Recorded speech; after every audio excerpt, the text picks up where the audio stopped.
Olá pessoal, tudo bem? Nós estamos no nosso quinto vídeo que fala sobre a tribulação, todos os eventos que ocorrerão na tribulação. Lembrando que quando nós falamos de tribulação, é dentro da visão pré-milenista e pré-tribulacionista, ok? Ou seja, que crê que o milênio é literal, é real, os 1000 anos que Jesus vai reinar sobre a terra, e crê no arrebatamento da igreja no início da tribulação ou no meio, né? A gente não sabe, mas provavelmente no início, por isso visão pré-tribulacionistas, ok? Agora nós vamos iniciar falando sobre um outro juízo muito importante, na verdade o terceiro juízo. Nós já vimos sobre o juízo dos selos e os 7 selos descritos em Apocalipse. Depois falamos sobre o juízo da trombeta e falamos sobre os 7 juízos das trombetas. E agora nós vamos falar sobre as 7 taças, ou o juízo das 7 taças, ok? Primeiro, o juízo da primeira taça. O juízo da primeira taça. Está lá em Apocalipse 16, versículo 2. Fará com que então surja uma terrível chaga, doença, nos homens, descrita como feridas malignas e perniciosas, que talvez indique algum tipo talvez de câncer ou anomalia celular. Essa aflição ocorrerá apenas com aqueles que adorarem a besta, ou seja, adorarem o anticristo. Os convertidos, aqueles que se converterem nesse período profético da tribulação, não serão atingidos. Mas a besta, aparentemente, nada poderá fazer pelos seus adoradores, pelos seus seguidores, pois continuarão amaldiçoando a Deus por causa das suas chagas, mesmo depois que a quinta taça for derramado, ok? Segundo, o juízo da segunda taça, está lá em Apocalipse 16, versículo 3. As águas então vão transformar-se em sangue durante esse juízo. Todo ser vivo do mar morrerá, é o que descreve a palavra de Deus. As frases vívidas do texto bíblico descrevem barcos navegando em mares de sangue. Tenta imaginar todos os elementos, os seres vivos do mar morrendo. Serão mares de sangue. Com esse segundo juízo das trombetas, que nós falamos lá atrás, 1/3 das criaturas do mar morrerá. Mas aqui, todo ser vivo do mar morrerá, conforme nós falamos em Apocalipse 16, 3. Então, nesse momento, a destruição da vida marinha será completa. Você consegue imaginar o mau cheiro e as doenças que serão causadas nas pessoas que, por exemplo, vivem à beira-mar em toda a terra, e a maioria das grandes cidades ela faz fronteira com o mar. Então, sabe-se também que 70% da superfície do planeta está coberto pelas águas do oceano. Então, imagina essa segunda taça, esse segundo juízo, onde todo ser vivo do mar morrerá e haverá barcos navegando em mares de sangue, é o que descreve as Sagradas Escrituras. Terceiro, o juízo da terceira taça. Está lá em Apocalipse 16, de 4 a 7. Nessa ocasião, semelhantemente ao que ocorreu no juízo da terceira trombeta, o suprimento de água potável será afetado. Agora, em vez de ficarem amargas as águas vão se transformar em sangue. Tenta imaginar isso, relembrando aquele fato das 10 pragas do Egito. As vítimas dessa praga, onde as águas se transformarão em sangue, receberão uma retribuição implacável. Derramaram o sangue dos santos e dos profetas, agora também precisarão beber desse sangue. Merecerão o que receberão da parte de Deus. Para nós não é fácil, claro, entender como é que Deus pode tratar as pessoas dessa maneira, mas é bom lembrar que durante milhares de anos ele vem sendo gracioso, longânimo, não dando ao mundo o tipo de juízo que ele merece. Mas nesse período final, o terceiro juízo da terceira taça, o juízo da terceira taça, vai acontecer esse fato que nós estamos mencionando. O quarto juízo, o juízo da quarta taça, está lá em Apocalipse 16, de 8 a 9. Durante esse período, a força do sol aumentará sobre a terra, tanto que as pessoas serão queimadas pelo seu calor intenso. Tenta imaginar, hoje nós já vivemos aí situações de 40, 45 graus, já é uma situação terrível, nos desertos, às vezes até mais, 50 e poucos graus. Imagina o sol aumentando a sua força e as pessoas sendo queimadas pelo seu calor intenso. Mais uma vez aqui, a Bíblia descreve que os homens endurecerão o seu coração em vez de buscar a Deus e de demonstrar diante de Deus arrependimento. O quinto, a quinta taça, ou o juízo da quinta taça, nós vemos isso claramente em Apocalipse 16, de 10 a 11. Ou seja, o trono da besta sofrerá prejuízo. O seu reino ficará em trevas, diz a palavra de Deus. E isso dificilmente diminuirá, né, claro, seu esforço para que todos os homens adorem, ou seja, adorem a besta, ou o anticristo, ou o homem da iniquidade. Como consequência, os homens morderão a língua e blasfemarão contra Deus, é o que diz as Sagradas Escrituras, e culparão o Senhor por suas feridas, por suas chagas, por suas dores, pois a dor sempre parece pior nas trevas do que na luz. E tudo isso é profético, tem um sentido, tem um propósito divino com relação a isso.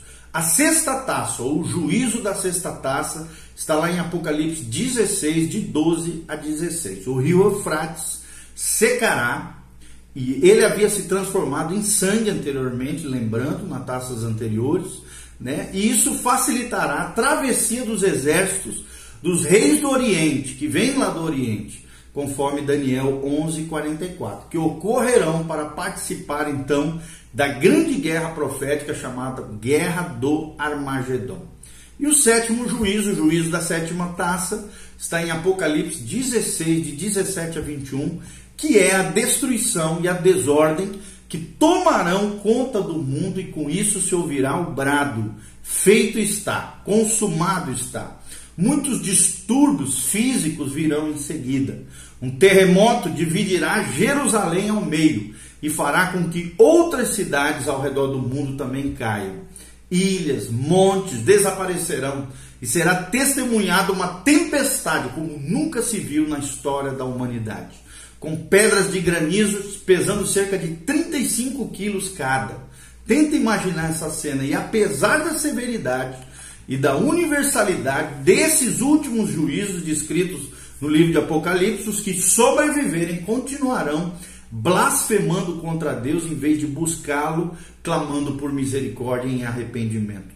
Tudo que o ser humano construiu nesse mundo literalmente se desfará diante de seus próprios olhos, mas ele pensará que continua senhor do seu destino e que não precisa de Deus. Então, a conclusão de todos esses 7 juízos, aqui, juízos que nós estamos falando, né, das taças, é que esses juízos levará os seres humanos ao final da tribulação e a adentrada então da segunda vinda de Cristo, aqui já uma vinda visível, para iniciar seu reino milenar sobre a terra.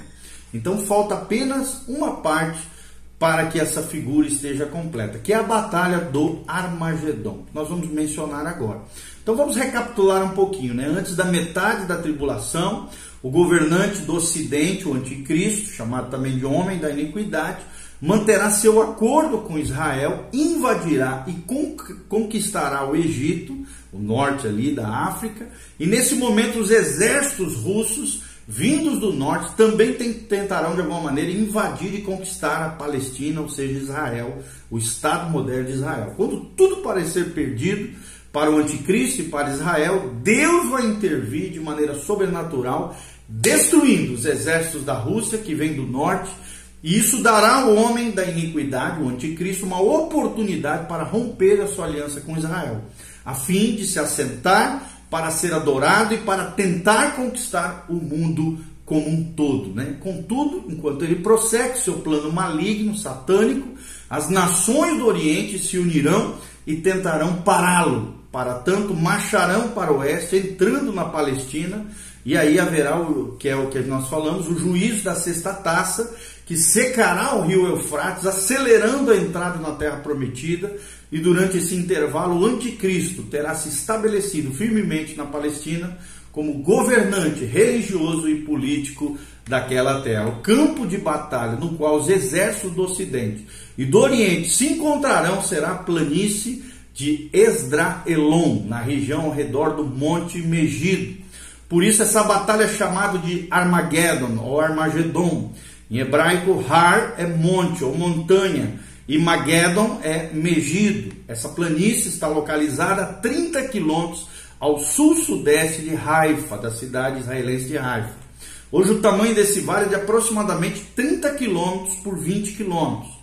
Jerusalém será o outro campo de batalha, haverá um combate de casa em casa e os inimigos do Senhor terão um sucesso temporário.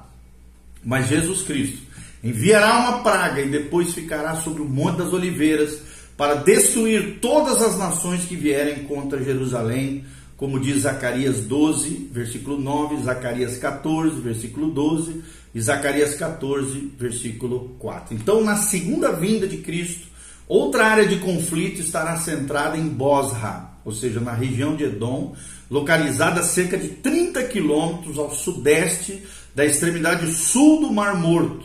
Está lá em Isaías 63, de 1 a 6. Olhando essas três áreas de conflito, ao mesmo tempo, temos uma imagem terrível de um massacre indescritível, englobando toda a terra de Megido ao norte, Jerusalém no centro e Edom a sudeste, cerca de 220 quilômetros. Ok? Então, no meio dessa batalha, o Senhor Jesus voltará em glória e graça, e os exércitos celestiais derrotarão o exército dessa terra. É o que nós vemos em Apocalipse 19, de 11 a 21 versículos. A carnificina será indescritível. É o que nós vemos em Apocalipse 14, 20 e em Apocalipse 19, de 17 a 18. Mas seu resultado, conforme diz as Escrituras, é conhecido. A besta será derrotada, seus exércitos capturados. Ela e o falso profeta, o seu grande general demoníaco, diabólico, serão lançados no lago de fogo e atormentados para todo sempre. Deste modo, então, a tribulação chegará ao fim. Por quê? Porque é necessário que exista um período. Por que é necessário que exista um período assim?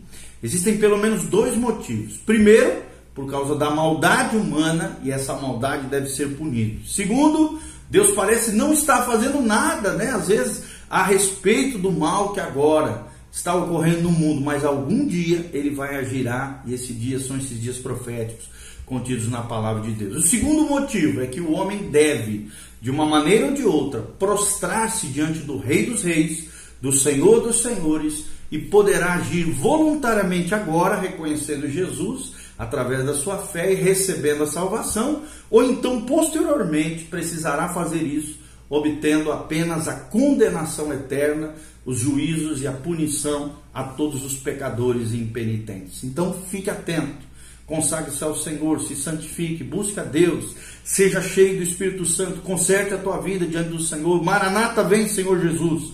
Jesus está voltando. Todo esse cenário profético, apocalíptico, cataclísmico, há de ocorrer a qualquer momento. O palco está armado, Jesus está voltando. Igreja do Senhor Jesus, se santifique. Jesus está voltando para buscar uma noiva adornada, sem mácula, nem mancha, nem ruga, cheia do Espírito Santo, madura e espiritual, para a glória do Rei eterno, Rei dos Reis, Senhor dos Senhores, Jesus de Nazaré. Continue conosco. Nos próximos vídeos nós estaremos tratando dos demais assuntos escatológicos. Que Deus te abençoe em nome de Jesus. Compartilhe com outras pessoas, siga o nosso canal. Que a graça de Deus venha sobre a tua vida em nome de Jesus. Amém e amém.